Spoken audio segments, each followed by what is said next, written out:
Welcome back my dear student to science एली channel. तो बच्चों, हमारी जो पिछली वीडियो थी हमने उसमें देखा था कि हम नेम कैसे देते हैं कंपाउंड को।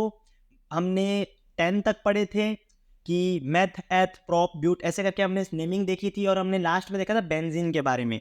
तो उस वीडियो में मैंने आपको बताया था कि हमारी जो नेक्स्ट वीडियो है यानी कि ये वाली वीडियो है आइसोमेरिज्म के ऊपर।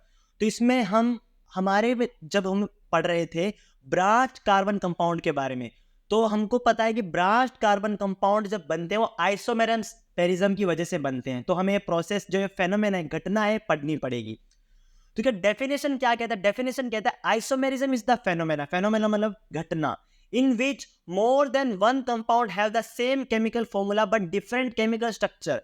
ऐसे कार्बन के कंपाउंड जिनका केमिकल फॉर्मूला तो सेम है पर उनका स्ट्रक्चर दिखने में अलग है, ठीक है, उस प्रोसेस को, इस फेनोमेना को कहते हैं आइसोमेरिज्म। अब आपको एग्जाम में आएगा व्हाट इज आइसोमर। आइसोमर वो केमिकल कंपाउंड्स होते हैं जिनका फॉर्मूला सेम होता है पर स्ट्रक्चर अलग होता है। तो उसका डेफिनेशन देख लेते हैं। Chemical compound that have identical chemical formula, identical मतलब बिल्कुल same chemical formula, but differ in property and the arrangement of atom. Arrangement of atom यानी कि स्ट्रक्चर, तो उसकी प्रॉपर्टी और स्ट्रक्चर में वो डिफरेंट होगा इन द मॉलिक्यूल, उस कार्बन कंपाउंड के मॉलिक्यूल में, तो उसको हम कहते हैं आइसोमर, और इस पूरे फेनोमेना को हम कहते हैं आइसोमेरिज्म। तो एग्जांपल आप लीजिए ब्यूटेन का।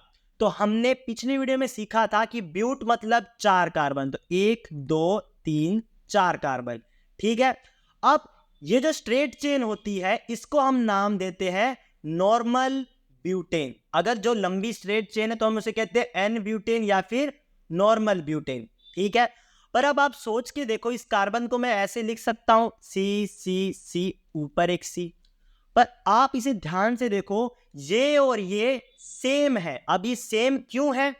आप हमेशा याद रखो, आप किसी भी कार्बन से अपना पेन रखो और उसको सीधी लाइन खींचो, लास्ट कार्बन तक जा रही है, यानी कि ये पूरी चेन में है।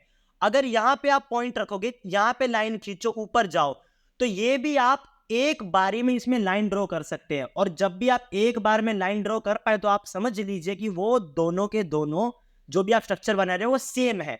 पर अब मैं अगर यहां पे ऐसा बनाऊं तो सी सी सी, ऊपर एक सी, तो अगर मैं यहां से पेन चलाऊं तो मेरी एक लाइन यहां बनेगी और मुझे अपना पेन उठाना पड़ेगा, फिर मेरी लाइन यहां पे बनेगी। तो यानी कि ये एक अलग स्ट्रक्चर है।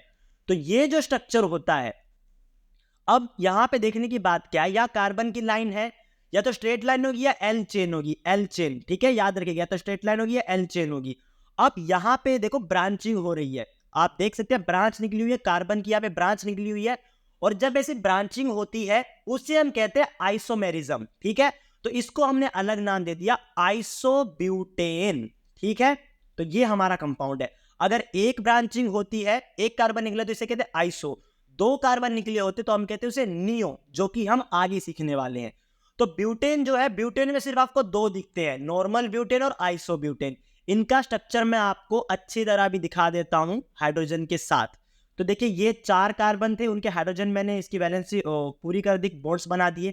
वैसे ही देखिए ये कैसा स्ट्रक्चर है, अभी मैंने आपको बना के दिखाया, सी सी सी, आप नीचे सी लगाओ ऊपर लगाओ कोई दिक्कत नहीं है, पर ये बीच में सी है, तो ये आइसोब्यूटेन। तो ब्यूटेन के होते हैं 2 स्ट्रक्चर, हमने इसके बारे में देख लिया। अब आगे जो इंपॉर्टेंट है, एग्जाम में आता है, वो है पेंटेन के आइसोमर। पेंटेन के 3 आइसोमर होते हैं। एक तो होता है देखो सीधी चेन वाला, जिसे हम कहते हैं नॉर्मल, 3 4 5। फिर होता है आइसो। आइसो मतलब होता है कि एक ब्रांचिंग होगी, 1 2 3 4 आपने लिखे यहां पे, एक यहां पे सी डाल दो। अब ये और एक दूसरा मैं बना रहा हूं सी सी सी सी, यहां पे कार्बन डाल दो। आप देखोगे ये दोनों के दोनों आइसोमर है ही नहीं, ये दोनों एक्चुअली सेम है, हमने बस इसको टेढ़ा कर दिया। इसको आप ऐसे घुमा दो तो यही बन जाएगा ना। तो एक्चुअली ये एक आइसोमर है, ये एक आइसोमर, और एक और आइसोमर होता है, आपने 3 डाले, एक इसके ऊपर और इसी के नीचे एक और, ठीक है। तो ये आपने देखा यहाँ पे 2 ब्रांचिंग हो रही है, इसलिए कहते हैं इसको नियोपेंटेन। यहाँ पे एक ब्रांचिंग हो रही है, इसलिए इसे कहते हैं आइसोपेंटेन, ठीक है। ये हमें याद रखना है, नियोपेंटेन किसे कहते हैं, आइसोपेंटेन। सिंगल ब्रांचिंग हो रही है तो आइसोपेंटेन, डबल ब्रांचिंग हो रही है तो नियोपेंटेन। ये देखो 3 कार्बन यहाँ, ऊपर नीचे एक एक कार्बन, और यहाँ पे 4 कार्बन, यहाँ पे लग गया 1 कार्बन। ये कार्बन आप यहाँ पे भी लगा सकते हो, दोनों का स्ट्रक्चर सेम होगा। तो हमने इसमें आइसोमेरिज्म सीखा। तो thank you very much dear students.